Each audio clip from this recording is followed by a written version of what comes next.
yang berlaku pada tahun 2017 apabila seorang sales girl, seorang jurujual wanita telah melanggar di Johor Bahru, kalau ustaz saya, telah melanggar sekumpulan budak yang bermain si basikal lajak. Okey, basikal lajak di kawasan Outer Ring di Johor. Lebih kurang, kalau tak silap saya, 8 orang yang meninggal dunia daripada golongan remaja tersebut. Dan pada pukul 3 pagi, ini bagi yang tak tahu suasana, kita cerita dahulu. Pada pukul 3 pagi, sewaktu on the way nak balik ke rumah dia perjalanan itu, dia turun bukit dan selekoh. Dalam keadaan itu, dia terlanggar budak-budak ini dan berlaku kematian. So, disebabkan oleh kematian itu, Mahkamah Magistrate yang membicarakan kes tersebut mengatakan bahawa Sam Keting tidak perlu membela diri kerana tidak ada prima facie. Maksudnya menang. Dia menang. Jadi bila benda ini dirayu oleh pendakwa raya kepada Mahkamah Tinggi mengatakan terdapat prima facie dan perlu dia membela diri. So bila beliau membela diri, dia membawa kes-kes baru. Dia membawa pembelaan baru. Dia kata ada orang lain langgar dahulu. Dia kata itu dan ini. Pendakwa raya juga mengatakan dia tidak mabuk, dia memakai seat belt. Dia juga memandu dalam keadaan lampu dia ada lampu lah, kereta dia elok lah maksudnya. So cuma kawasan itu agak gelap, dia selekoh dan turun bukit. Now, kemudian tiba-tiba timbullah macam-macam lah versi. Ada yang tak setuju, ada yang tak suka, ada yang menghina judge, ada yang kata itu, ada yang kata ini dan sebagainya. Kita nampak bagaimana sekarang permainan ini dibawa sampai ke peringkat politik, sampai kepada bangsa dan kaum, kita kata, sehingga judge itu dikutuk, dihina. Kita kata kesianlah judge tu kan, kesian judge tu yang hanya memainkan peranan dia sebagai seorang hakim. Sebaliknya digunakan pelbagai alasan lah. Dia ni tak guna lah, dia ni hakim yang bias lah, dia ni racist lah dan sebagainya, tanpa kita sendiri melihat apakah fakta kepada kes tersebut. Jadi saya tak komen banyak mengenai fakta kes tersebut kerana saya belum dapat full judgement. So hari ini alhamdulillah Malaysia Kini telah menyiarkan full judgement mengenai fakta tersebut. So sama-sama kita baca apa kata kalau kita baca, okey, dan saya akan komen berkenaan dengan full judgement ini insya-Allah. Mahkamah telah meneliti, okey, yang ni merupakan full judgement dia, telah meneliti semua rekod rayuan dan menghalusi hujahan bertulis pihak polis. Mahkamah berpendapat, Mahkamah bicara, iaitu Mahkamah Magistrate, dalam alasan penghakimannya di akhir kes pembelaan telah menimbang semula isu-isu yang pernah dibangkitkan di akhir kes pendakwaan berkaitan identiti pemandu kereta tersebut, dia exhibit dan sebagainya lah. Telah pun diputuskan bahawa yang Mahkamah Tinggi 2 membenarkan rayuan pihak pendakwaan. Okey, so dia benarkan rayuan pihak pendakwaan, maka balik kepada Mahkamah Perbicaraan lah. Maka dia telah berjaya memutuskan kes prima facie di akhir pendakwaan. MT2 terus memerintahkan responden dipanggil untuk membela diri atas pertuduhan. Mahkamah ini merujuk kes, okey, dia merujuk kes tersebut lah. Sebaik MT2 memutuskan, Mahkamah Tinggi 2 memutuskan kes ada prima facie, MT2 berhati segala intipati kesalahan di bawah Seksyen 411 Akta Pengangkutan Jalan telah berjaya dibuktikan. Mahkamah bicara telah terkhilaf apabila gagal memutuskan pembelaan. Dia kata telah terkhilaf apabila gagal memutuskan pembelaan, menyatakan tidak nampak kumpulan. Dia kata dia tak berjaya, tidak nampak kumpulan di tempat, tidak berjaya membuktikan, telah menimbulkan keraguan, tidak berjaya membuktikan bahawa dia tak nampak, melanggar dan telah melarikan diri.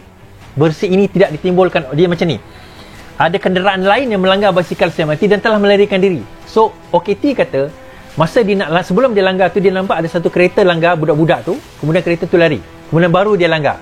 So evidence ini tidak dibawa sewaktu pendakwaan. Jadi benda ni afterthought, maksudnya ditambah kemudian cerita ini. Mahkamah bicara telah terkhilaf apabila gagal menimbang pembelaan responden tidak menimbulkan sebarang keraguan yang munasabah atas kes pendakwaan, khasnya responden yang memandu keretanya secara berbahaya, mengambil kira keadaan jalan yang berselekoh dan berbukit sedikit. Mahkamah bicara terkhilaf apabila menerima pembelaan responden yang tidak mengetahui adanya aktivitas basikal lajak pada malam kejadian sebagai alasan untuk memandu keretanya secara berbahaya sehingga mengorbankan mangsa yang dinyatakan dalam pertuduhan. Responden seharusnya memandu keretanya dengan lebih berhati-hati dan bukannya memandu dengan laju sehingga menyebabkan kemalangan tersebut. Responden sepatutnya menyedari kawasan kemalangan pencahayaannya tidak begitu terang pada jam 3.20 pagi. Okey. Berdasarkan alasan A hingga E di atas, Mahkamah bicara terkhilaf dan memutuskan pembelaan responden tanpa sumpah telah menimbulkan keraguan yang munasabah dan kes pendakwaan berpendapat responden dalam keadaan pembelanya menimbulkan sebarang keraguan yang munasabah dan kena bersalah lah dengan arti kata. So apa maksudnya dekat sini? Apa maksud dia ni? Apa yang dimaksudkan oleh kes tersebut? Okey, dia macam ni tuan-tuan. Dalam perbicaraan, ini saya cerita, dalam perbicaraan yang tertuduh mengatakan bahawa kita kena faham dulu proses perbicaraan mahkamah ni. Pertama, dia ada pendakwaan. So pendakwaan kena membukakan bukti. Dia akan dakwa. Ini kes jenayah kan. Kemudian dibawa akta pengangkutan jalan. Kemudian setelah itu hakim kata ada prima facie, maksudnya ada kes. Terdapat kes yang berjaya dibina oleh pendakwa raya ni. Selepas itu kena panggil pembelaan, bela diri. Now dalam kes mula-mula mahkamah magistrate kata tak ada. Tidak ada prima facie, maka boleh dibebaskan. Tetapi dirayu. Bila dirayu, Mahkamah Tinggi mengatakan ada prima facie dan kena trial semula. So bila di trial, pembela pun datang membela diri dan sebagainya, dia tidak berjaya menimbulkan keraguan munasabah kepada pendakwaan. So dalam kes jenayah dia mesti beyond reasonable doubt, melangkaui keraguan munasabah. Dia keraguan tu mesti lebih daripada dia tak, kalau ragu-ragu 50-50 still tak boleh dia kira sebagai bersalah. Dia mesti atas 50 baru dikira sebagai bersalah. Okey, itu teknikalnya. Now, isu dia apa? Yang ni crux of the matter yang kita kena faham daripada segi fakta. Jangan tengok bangsa, jangan tengok agama, jangan tengok siapa yang kena langgar, itu cerita lain. Dan kita kena faham satu perkara, kesalahan budak-budak itu turun tanpa, maksudnya mak bapak dia boleh benarkan dia orang bermain basikal aja, itu kesalahan lain. Itu akta kanak-kanak, itu cerita lain. Jangan kita semua rojakkan dalam satu perbicaraan. Ini kita kena bawa fakta kes dalam kes Sam Keting ini sahaja. Okey. Now, dia mengatakan bahawa sewaktu dia memandu pada pukul 3.20 pagi itu di bawah masa turun bukit Seleko, ini masa pembelaan dia membuat dia buat kenyataan tidak bersumpah di dalam kandang tertuduh. Dia unsworn oath dipanggil, unsworn punya statement, kenyataan tidak bersumpah bahawa dia nampak ada kereta lain langgar budak-budak tu sebelum dia melanggar dan kereta tu melarikan diri. Now, bukti ini tidak pernah dibawa sewaktu pendakwaan. Tak pernah dinyatakan, tak pernah dibuktikan, tak pernah disebut kepada polis atau pendakwaan. Dia hanya bila dia membela diri baru disebut. So dia dipanggil afterthought. Jadi dia tak boleh nak buktikan bahawa terdapat wujud kenderaan lain. Itu yang pertama. Now, tapi itu bagi saya itu bukan crux of the matter. Kalau kita baca apa yang disebut oleh hakim tadi, dia kata bahawa beliau telah memandu secara berbahaya. Now, apa definisi memandu secara bahaya? Sebelum kita cerita definisi memandu secara bahaya, kita tengok dulu Akta Pengangkutan Jalan, Section 41. Akta Pengangkutan Jalan, Section 41. Saya sebut kat sini. Dia kata apa? Malam ni kita belajar undang-undang sikit, tuan-tuan. Supaya kita jadi pendengar yang bijak, kita bukan terikut-ikut dengan emosi. Okey, kita tengok. Mana-mana orang yang memandu satu kenderaan motor di jalan dengan melulu atau dengan kelajuan atau dengan cara yang setelah mengambil perhatian terhadap segala hal termasuk jenis kenderaan, saiz jalan, kesesakan lalu lintas yang dijangkakan atau mungkin ada di jalan itu berbahaya kepada orang awam, menyebabkan kematian mana-mana orang, melakukan satu kesalahan. Dan apabila disabitkan, hendaklah dihukum penjara tidak kurang daripada 2 tahun dan tidak lebih daripada 10 tahun. Okey, ini kesalahan dia. Maksudnya terdapat kena ada elemen berbahaya. Okey. Now, kalau saya peguam bela Sam Keting, saya akan tanya soalan ini. Saya akan bangkit, saya akan fokuskan kepada persoalan ini. Persoalannya, adakah beliau telah memandu dengan berbahaya? Itu soalan dia. Kita kena ingat. Oh, tapi orang tu mati is. Kita kena ingat, kalau kereta itu berjalan dengan kelajuan 20 ke 30 km sejam pun, kalau berdiri, kita langgar, tetap mati. Ini tak payah cerita 50-60 km. 20-30 km sejam tu, kalau tidak mati pun akan membawa kecederaan yang teruk. Budak-budak tu tak mati terus tau. Dia masuk hospital dan sebagainya sebelum meninggal dunia. Kita kena ingat, even 20 km sejam pun tetap membawa kematian. Cuma bezanya, dalam kadar 20-30 atau mengikut had laju, kita boleh sempat break. Itu persoalan dia. Now, kita balik kepada isu tadi. Kalau saya jadi peguam dia, saya akan bangkitkan, adakah pendakwa raya berjaya membuktikan bahawa dia memandu secara berbahaya? Apa definisi secara berbahaya? Definisi secara berbahaya adalah melebihi had laju di kawasan tersebut. Ini kena faham. melebihi had laju di kawasan tersebut. Selagi mana dia mengikuti had laju, itu tidak dikira sebagai berbahaya. Had laju di dalam kawasan itu adalah 50 km sejam. Kita kena ingat 50 km sejam.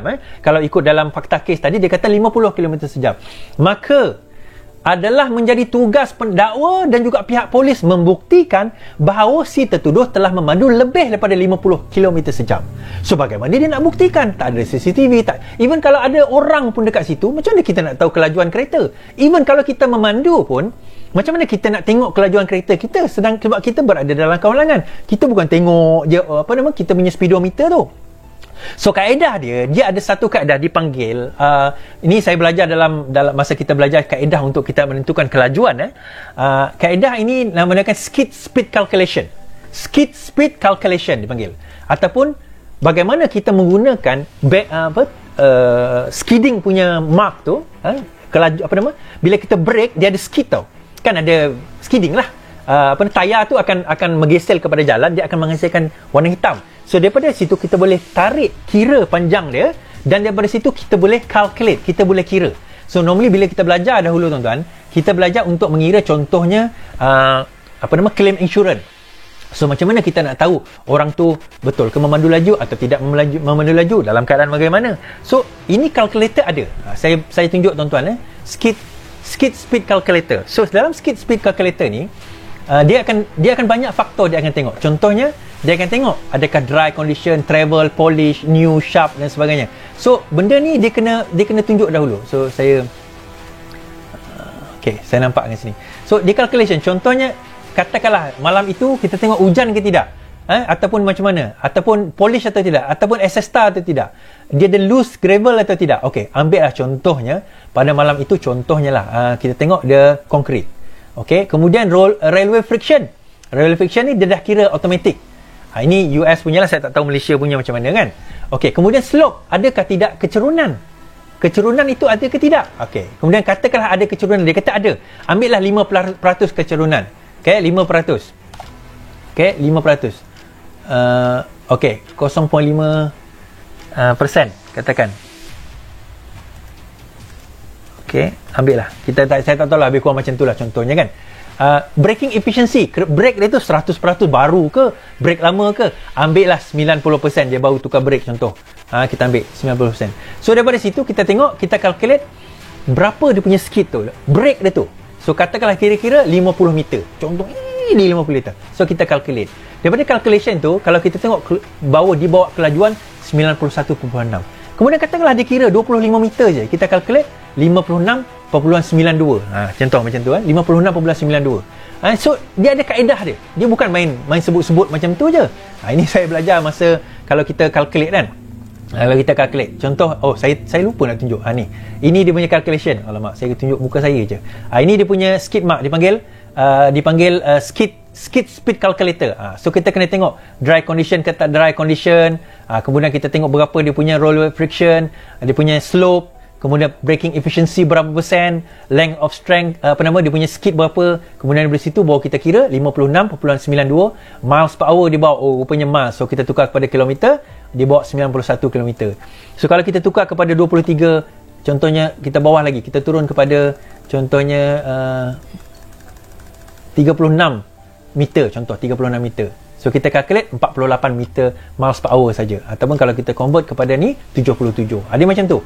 Dia ada cara calculation yang kita boleh gunakan untuk kita nak mengira. Dia bukan main sembrono saja kita katakan. So daripada sini pendakwa kena membuktikan perkara tersebut. Saya tak tahulah, saya tak nampak fakta kes tu secara jelas. Adakah benda itu boleh dibuktikan, telah dibuktikan, saya tak tahu kan. Saya tak baca yang masa trial tu. Tapi kalau saya pendakwa raya, saya akan tanya yang itu. Adakah pendakwa raja berjaya membuktikan bahawa dia telah memandu melebihi kelajuan? So dia akan bawa expert witness, kita pun bawa expert witness, kita kajilah, kita tengok. Now, kenapa tuan-tuan benda itu sangat penting? Definisi memandu secara berbahaya, salah satunya apabila anda memandu melebihi kelajuan. Sebab itu kita kena memandu dalam kelajuan, dalam had laju yang diberikan.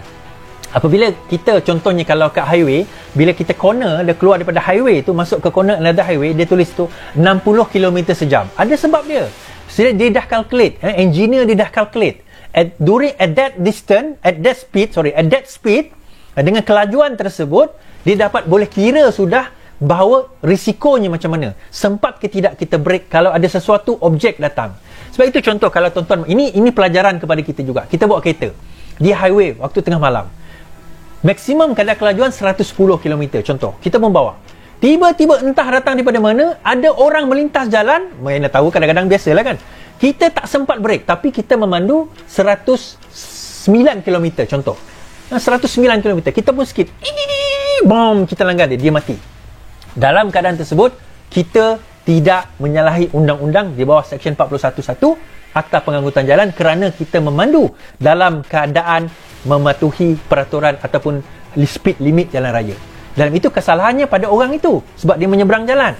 Katalah kita bawa 120 km sejam, kita langgar orang itu, ada kemungkinan kita bersalah kerana dia dah kalkulate. Sebabnya pada speed limit itu ada keboleh barangkalian untuk kita nak berhenti. So kesimpulan ni tuan-tuan dan puan-puan, saya tidak menyebelahi mana-mana sebab ini merupakan keputusan mahkamah.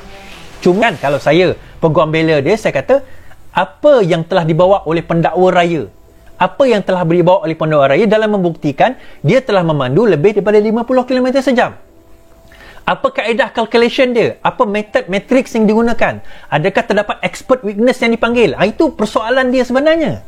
Tak perlulah kita nak bersoalkan, okey, mabuk satu hal, tak memakai tali pinggang keledar satu hal, tetapi speed limit itu yang jadi persoalan. Sebab bagi saya, undang-undang di dalam pengangkutan jalan is a law of presumption.